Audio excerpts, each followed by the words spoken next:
Hello दोस्त, आज हम लोग शुरू करते हैं खान सर द्वारा लॉन्च किया गया पॉकेट जीके सामान्य ज्ञान। इसमें से शुरुआत करते हैं हिस्ट्री से, जो बिहार दरोगा के एग्ज़ाम के लिए हिस्ट्री बहुत अहम रोल निभाता है। उसमें सबसे पहले हम लोग चलते हैं प्राचीन इतिहास के बारे में। और प्राचीन इतिहास क्या है? प्राचीन इतिहास के स्रोत कहाँ कहाँ से मिलता है? तो पूरा तात्विक स्रोत से, साहित्यिक स्रोत से, विदेशी यात्रियों के विवरण से और धार्मिक साहित्य से, है ना, लौकिक साहित्य से, यहाँ तक कि इसका विवरण मिलता है। चलिए आगे हम लोग बढ़ते हैं। सबसे पहले अभिलेख। अभिलेख के बारे में जानकारी प्राप्त करते हैं कि अभिलेख है क्या। पुरातात्विक स्रोतों के अंतर्गत सर्वाधिक महत्वपूर्ण स्रोत क्या है? अभिलेख है। अभिलेख पाषाण शिलाओं, स्तंभों, ताम्रपत्रों, दीवारों, मुद्राओं पर उत्खनित है, मतलब लिखा गया है। तथा और क्या है कि अभिलेख के अध्ययन को क्या कहते हैं? एपिग्राफी। ये सवाल पूछेगा तो इसको याद रखिएगा कि अभिलेखों के अध्ययन को एपिग्राफी बोलते हैं। सर्वाधिक प्राचीन अभिलेख, मतलब सबसे पुराना अभिलेख मध्य एशिया के बोगज गोई अभिलेख नामक स्थान से मिला है। कब मिला है? 1400 ईसा पूर्व।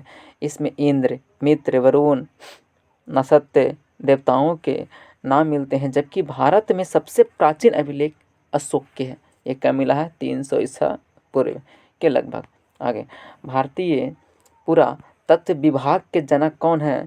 तो इसका जनक है सर अलेक्जेंडर कनिंघम को कहा जाता है। सर्वप्रथम भारतवर्ष का सर्वप्रथम उल्लेख पूछेगा कि भारतवर्ष का सर्वप्रथम उल्लेख किस अभिलेख में मिलता है?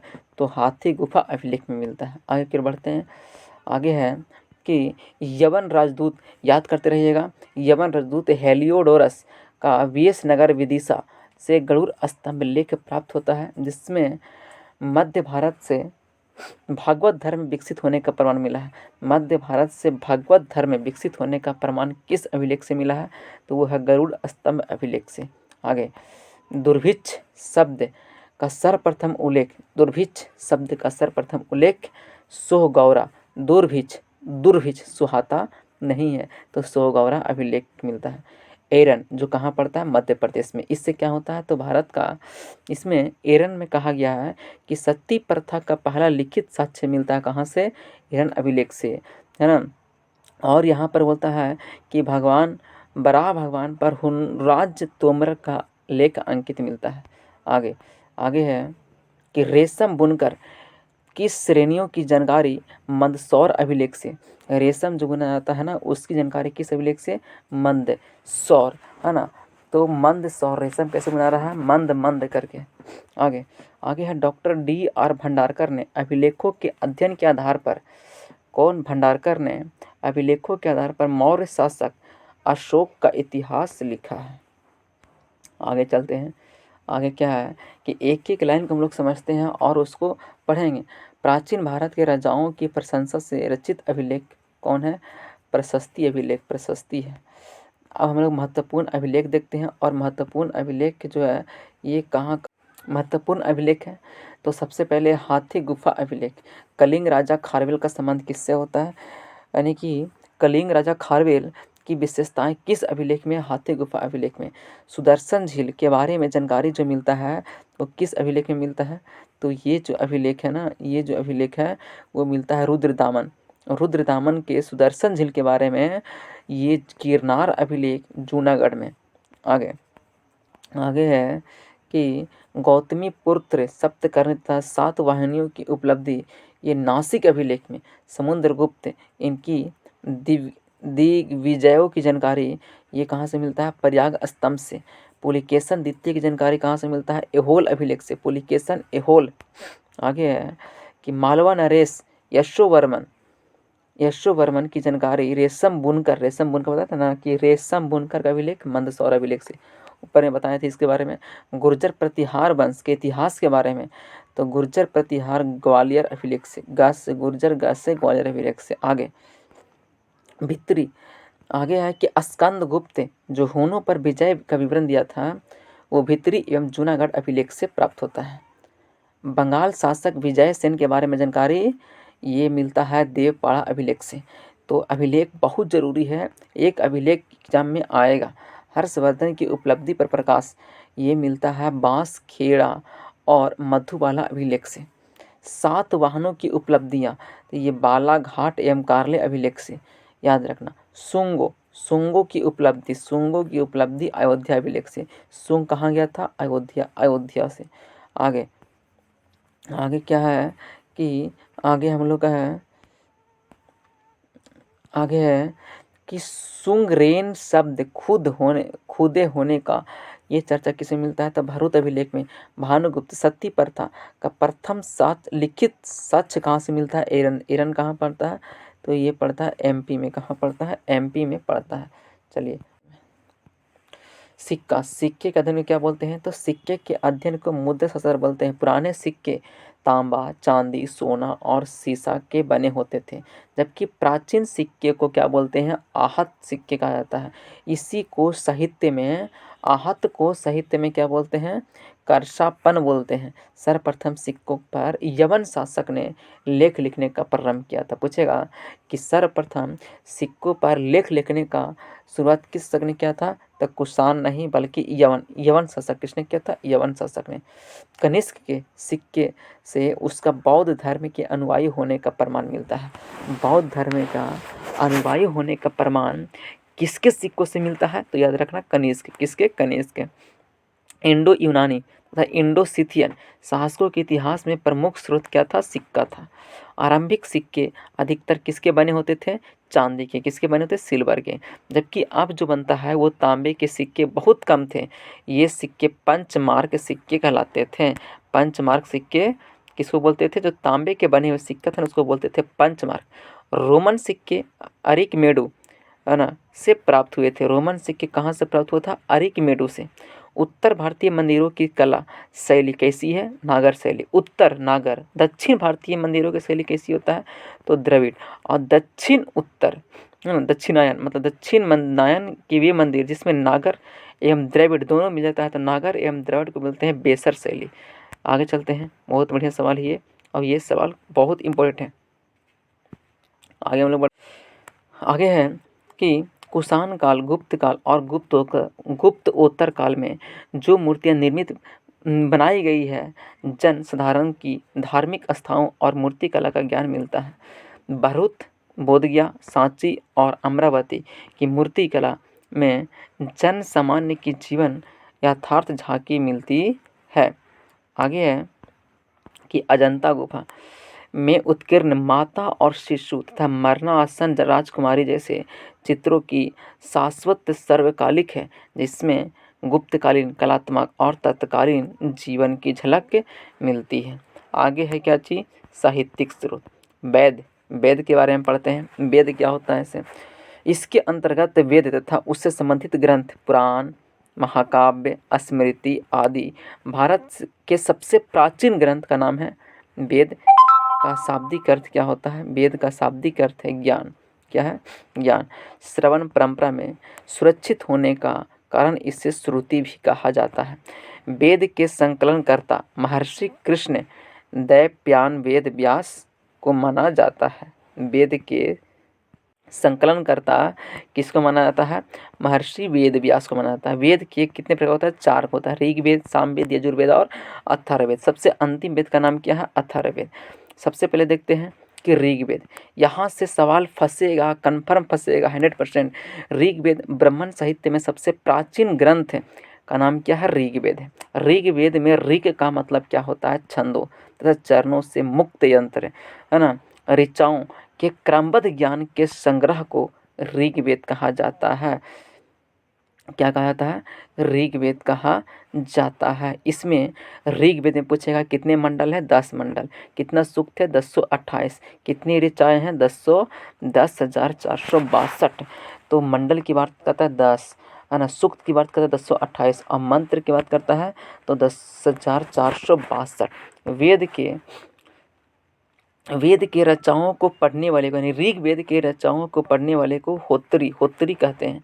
विश्वामित्र द्वारा रचित ऋग्वेद के तीसरे मंडल में सूर्य देवता सावित्री को समर्पित प्रसिद्ध गायत्री मंत्र यानी कि सीधा है कि ऋग्वेद के किस मंडल में गायत्री मंत्र का उल्लेख किया गया है? तो तीसरे गायत्री। इसके 9वें मंडल में सोम देवता का उल्लेखित किया गया है। आगे है कि बाद में जोड़े गए 10वें मंडल में पहली बार शूद्रों का उल्लेख किया गया है, जिससे पुरुष सूक्त कहा जाता है। पुरुष सूक्त का उल्लेख किस मंडल में किया गया है? तो ये 10वें मंडल में किया गया है ना, जिसके अनुसार 4 वर्ण ब्राह्मण, क्षत्रिय, वैश्य और शूद्र का उल्लेख मिलता है। आदि पुरुष ब्रह्मा के क्रमशः मुख, भुज, जंघाओं, चरणों से संपन्न हुए। ऋग्वेद में इंद्र के लिए कितना बार चर्चा किया गया है? 250 बार। अग्नि के लिए 200 बार, है ना। मंत्रों की रचना किया गया है ना ऋग्वेद में इंद्र के लिए 250 और अग्नि के लिए आग के लिए 200 बहुत काफ़ी है। आगे क्या है कि वामनाथवर के 3 पगों के आख्यान का प्राचीनतम स्रोत ऋग्वेद है। यूनेस्को ने ऋग्वेद की 30 पांडुलिपियों को 2007 में memory of the world register में शामिल किया है। बहुत इंपॉर्टेंट सवाल है यूनेस्को वाला। किसके वाला? यूनेस्को वाला। यानी कि यूनेस्को ने ऋग्वेद के कितने पांडुलिपियों को? 30 पांडुलिपियों को कब? 2007 में memory of the world register में शामिल किया है। आगे है यजुर्वेद। आगे क्या है? यजुर्वेद का अर्थ है यज्ञ। यजुर्वेद में यज्ञों के नियम एवं विधि विधान का संकलन मिलता है। वैदिक मंत्र का संग्रह यजुर्वेद में बताए गए हैं। यह वैदिक अनुष्ठान से संबंधित है। यजुर्वेद के मंत्र का उच्चारण करने वाले पुरोहित अधर आयु, ऋग्वेद के पढ़ने वाले को होत्री, और यजुर्वेद के मंत्रों को उच्चारण करने वाले को बोलते हैं अधर्यु। एक ऐसा वेद है जो गद्य एवं पद दोनों में सम्मिलित है। पूछेगा कि ऐसा वेद कौन सा है जो गद्य में भी हो और पद में भी हो? तो ग ध प ध यजुर्वेद। कौन सा? ग ध प ध यजुर्वेद। यजुर्वेद कर्म कांड प्रधान है। इसके 2 भाग होते हैं, कृष्ण यजुर्वेद और शुल्क यजुर्वेद। यजुर्वेद के कितने भाग होता है? 2 कृष्ण और शुल्क होता है। अगला वेद का नाम है सामवेद और ये वेद है तीसरा। साम का शाब्दिक अर्थ है ज्ञान या संगीत। पूछेगा संगीत की चर्चा सामवेद में। इसे मुख्यतः यज्ञों के अवसर पर पाए जाने वाले मंत्र का संकलन है। इसके मंत्रों को गाने वाले को उद्गाता। देखिए ऋग्वेद के होत्री, अथर्ववेद के अधर्यु और सामवेद के उद्गाता है ना। सामवेद के मंत्रों को पढ़ने वाले के बोलते हैं उद्गाता। भारतीय संगीत कला का जनक किस वेद को बोलते हैं? सामवेद को बोलते हैं। सामवेद और संगीत याद रखना। सामवेद में कुल 1875 मंत्र हैं, जिसमें 75 से अतिरिक्त शेष ऋग्वेद से लिया गया है। अवेद, गंधर्ववेद इसकी प्रमुख शाखाएं हैं। कौथुमीय, जैमिनीय तथा रमणीय। और लास्ट हमारा है कौन सा? अथर्ववेद के बारे में। अथर्ववेद नामक ऋषि इसके प्रथम दृष्टा है। इन्हीं के नाम पर इसे अथर्ववेद कहा गया है। दूसरे दृष्टा रचयिता आंग्रिस ऋषि थे। इसे अथर्वांगिस वेद भी कहा जाता है। इसे वैशद वेद भी कहा जाता है। इस वेद में सर्वप्रथम सती प्रथा का उल्लेख किया गया है।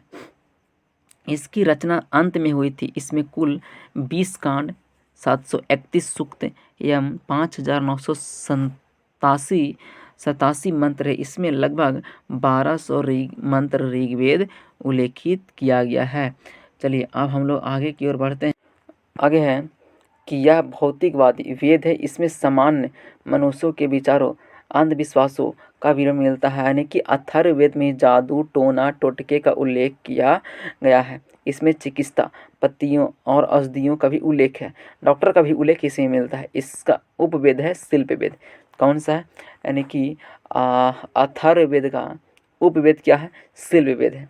इस वेद में आर्य एवं अनार्य सभ्यता एवं संस्कृति का प्रभाव दिखा देता है। अथर्ववेद में परीक्षित को कुराओं का राजा कहा जाता है। इसमें सभा एवं समिति को प्रजाति की 2 पुत्रियों कहा जाता है। पृथ्वी सूक्त अथर्ववेद का प्रतिनिधि सूक्त माना जाता है। आगे है कि 4 वेद जो है ना उसके एक उपवेद भी है। ऋग्वेद का उपवेद, आयुर्वेद, ऋग्वेद आयु, ऋग्वेद आयु, सामवेद का उपवेद गंधर्ववेद। कौन सा है? सामवेद का उपवेद गंधर्ववेद।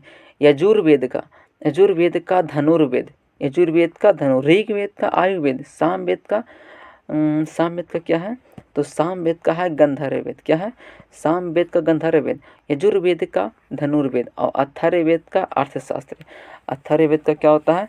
अर्थशास्त्र। तो इसको याद रखिएगा। आगे है ब्राह्मण साहित्य। इनकी रचना वैदिक संहिताओं की व्याख्या करने हेतु सरल गद्य में ब्रह्मा की अर्थ ज्ञान होता है, अतः इसे याग होता है। याग के विषय का प्रतिपादन करने वाले ग्रंथ को ब्राह्मण कहलाते हैं। ऐत्रेय में राज्य अभिषेक के नियम एवं प्राचीन राजाओं के नाम दिए गए हैं। शतपथ ब्राह्मण में गंधार, शैल, कक्कई, कुरु, पंचाल, कौशल, विदेह आदि राजाओं का नाम उल्लेखित है। आगे है ब्राह्मण ग्रंथ। और कौन ग्रंथ किसका है देखते हैं।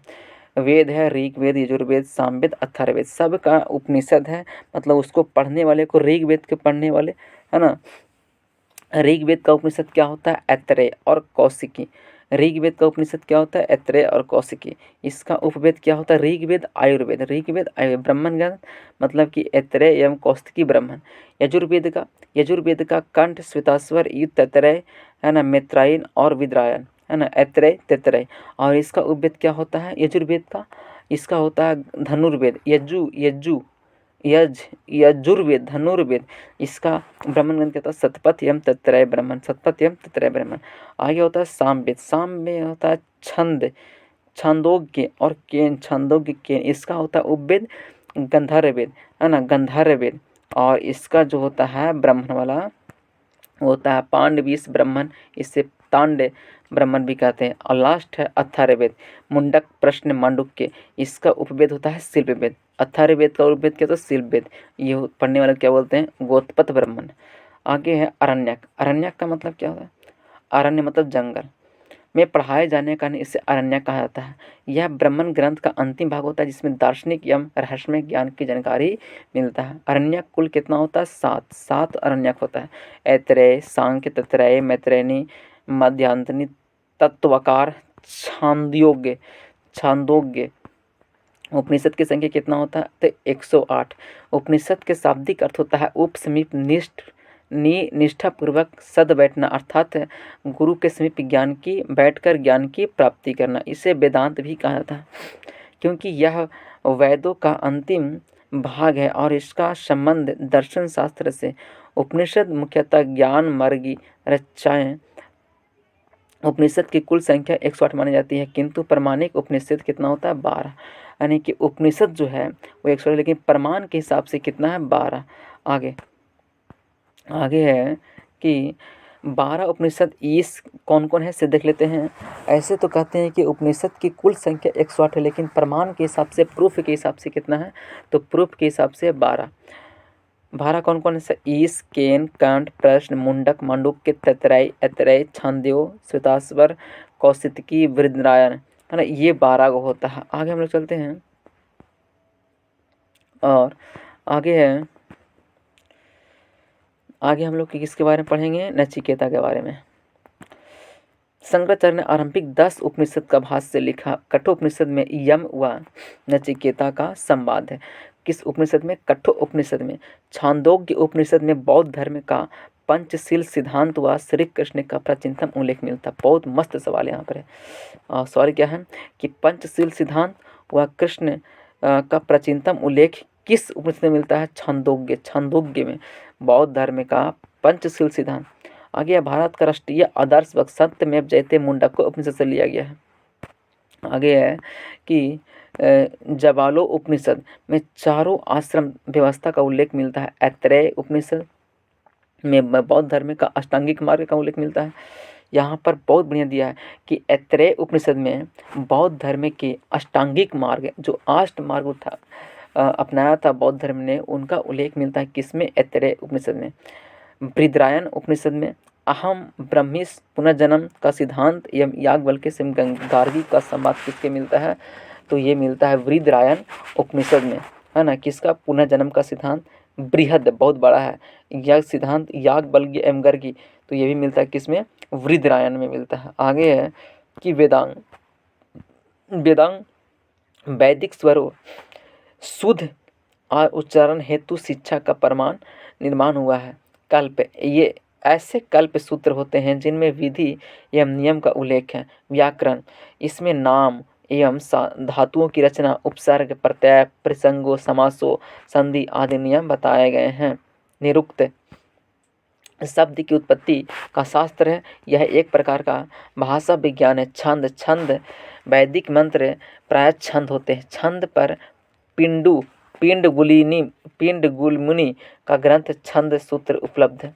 ज्योतिष, इसमें ज्योतिष शास्त्र का विकास को दिखाया गया है। ज्योतिष में कुल 44 श्लोक है। कितना श्लोक है?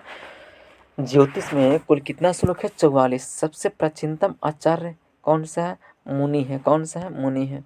आगे है कि मुनि है सूत्र। वैदिक साहित्य को अक्षुण्ण बनाए रखने के लिए सूत्र साहित्य का प्रमाण किया गया था। ऐसे सूत्र जिनमें विधि और नियमों का प्रतिपादन किया जाता है कल्प सूत्र कहलाता है। कल्प सूत्र 3 भाग होते हैं: स्रोत सूत्र, यज्ञ संबंधी नियम, गृह सूत्र, लौकिक एवं परलौकिक कर्तव्य का विवेचन। आगे धर्म सूत्र धार्मिक, सामाजिक एवं राजनीतिक कर्तव्य का विवेचन। प्रमुख सूत्र में गौतम बौद्धायन वशिष्ठ के नाम विशेष रूप से उल्लेखनीय है। गौतम धर्म सूत्र सबसे प्राचीनतम है। गौतम धर्म क्या है? सबसे प्राचीनतम है। पुराण का शाब्दिक अर्थ होता है प्राचीन आख्यान होता है। पुराणों की संख्या 18 होता है। पुराणों की रचना किसने किया था? लोमहर्ष एवं उग्रसर्वा।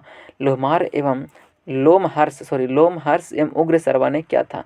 5वीं से 4वीं शताब्दी ईसा पूर्व पुराण ग्रंथ अस्तित्व में आ चुका था। आगे है कि अमरकोश में पुराणों के 5 विषय बताए गए हैं: मार्कंडेय, ब्रह्म, वायु, विष्णु, भागवत और मत्स्य। सबसे प्राचीन पुराण है ना, मत्स्य सबसे प्राचीन पुराण है।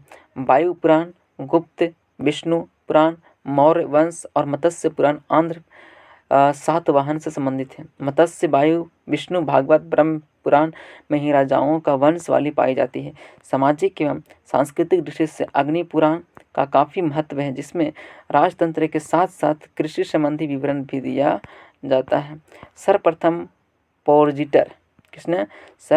पोर्जिटर ने पुराणों के ऐतिहासिक महत्व को पढ़ा। पूछेगा कि पुराणों के ऐतिहासिक महत्व किसने पढ़ा? सर्वप्रथम पोर्जिटर ने। पुराण संबंधित वंश मत्स्य है। आगे है क्या कि पुराण संबंधित वंश का मत्स्य, सोंग, सातवाहन वंश, विष्णु, मौर्य, वायु, गुप्त, ये सब बाकी पढ़ लेना। आगे हम लोग समझते हैं। आगे है स्मृति साहित्य।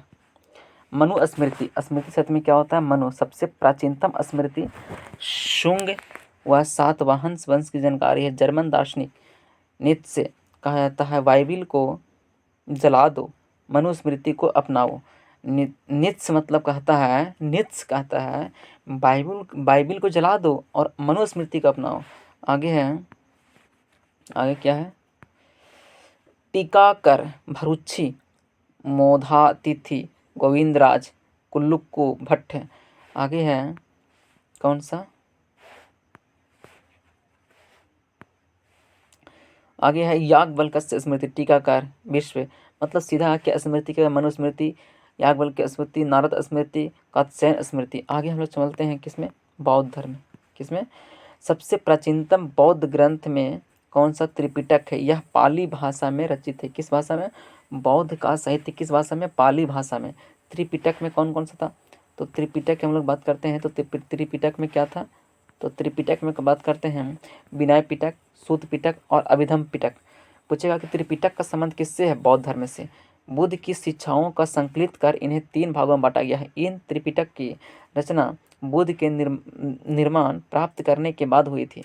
बुद्ध के पूर्व जन्म की कथाओं को जातक, यानी कि बुद्ध के पूर्व जन्म के पहले के जो कथा था उसको जातक बोलते थे। निकायों में बौद्ध धर्म के सिद्धांत व कहानियों का संग्रह है। हीनयान का प्रमुख ग्रंथ कथा वस्तु है। ये सब बहुत जरूरी है।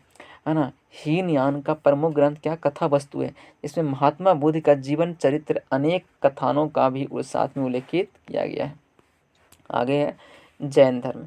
जैन साहित्य का आगम सिद्धांत कहा जाता है। यह प्राकृतिक भाषा में, बुद्ध जो है वो पाली भाषा में, और ये किस भाषा में है तो प्राकृतिक भाषा से लिया गया है। जैन आगम का सबसे महत्वपूर्ण 12 अंग होता है। किसमें कितना अंग होता है 12, जिसमें से 12 अंग, 12 उपांग, 10 प्रकीर्णन, 6 छेद सूत्र, 4 मूल सूत्र, अनुपयोग सूत्र एवं नंदी सूत्र की गणना की जाती है। जैन धर्म का प्रारंभिक इतिहास कल्प सूत्र से ज्ञात होता है, जिसकी रचना भद्रबाहु ने, पूछा कल्प सूत्र का स्थापना किसने किया था, भद्रबाहु ने। आगे है कि आचरण सूत्र से जैन भिक्षुओं को आचार नियमों का उल्लेख मिलता है। भगवती सूत्र में महावीर जीवन की शैली पर प्रकाश डालता है। जैन ग्रंथों में सबसे महत्वपूर्ण हेमचंद्र केसरी, जिसका है परिशिष्ट प्रबंध, जिसकी रचना 12वीं शताब्दी में हुआ था। आगे हम लोग यहाँ से अब हम लोग कल देखेंगे लौकिक साहित्य से, हम लोग कल देखेंगे। तो आज तक यहीं रह देते हैं, क्योंकि वीडियो जब लंबा हो जाएगा तो आपको देखने में मन नहीं लगेगा, इसीलिए यहीं तक रह देते हैं। और इसी प्रकार से जो पॉकेट जीके जो खान सेकेंड एडिशन लॉन्च किया गया है उसको हम लोग पूरा सोल्व कर देंगे।